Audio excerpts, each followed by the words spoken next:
were three big bull markets. From 1900 to 1921, the Dow went from 66 to 71, less than a 10% move in 20 years. Less than 0.5% a year. You got dividends too, but 0.5%. So it didn't move.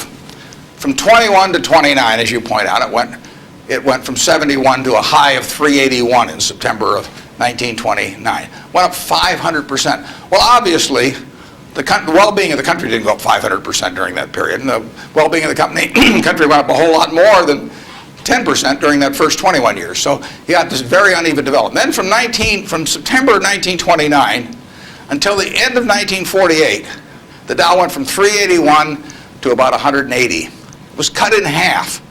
And that was 18 long years.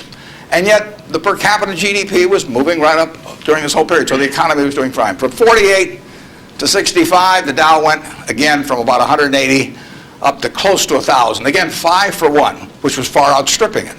From 65 to 81, the Dow went down, literally. Well, again, per capita GDP. And then we've had this last period where it's gone up terrifically. If you take the whole 100 years, it went up 180 for 1. Every $1,000 became 180,000.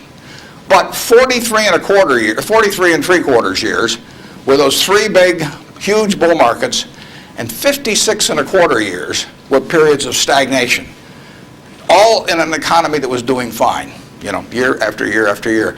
56 and a quarter years, net, the Dow was down a couple hundred points during that period, and the other 43 and 3/4 years made up the rest of this move from 66 to 11,000 some on the Dow. So you say to yourself, how could it be that you could have a country that was doing better and better and better and better? Citizens were living, every generation was living better than the one that preceded it. But you had these huge changes. Big gains a few times, long periods of stagnation. 20 years, I mean, that's a long time to do nothing.